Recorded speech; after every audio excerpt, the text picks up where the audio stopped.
starts. A new nasal spray could eventually do just that, but it's still right now in the very early stages of testing. Fox 13 News reporter Eliana Sheriff spoke to one of just 16 people in the country who are in clinical trials right now. We've been married for 48, 49 years. Got it.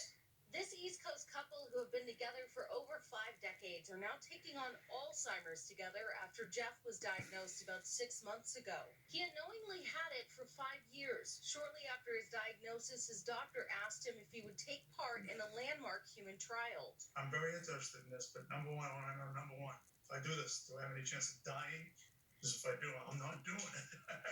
And they said, absolutely not. So I said, okay, let's do it. Participants like Jeff received 2 doses of the nasal vaccine 1 week apart. It sprays a drug called Protalin directly into the nasal passage with the goal of activating immune cells to remove the plaque in the brain.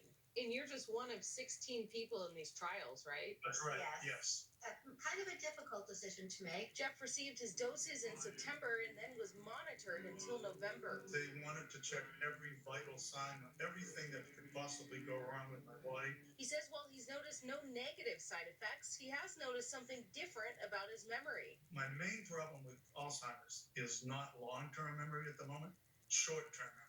But recently, I'd say in the last few months or so, because my wife's with me, I seem to have leveled off. I don't think that I've gotten any worse. It's one of the fastest growing diseases in our country. And every day we talk to people that have a connection.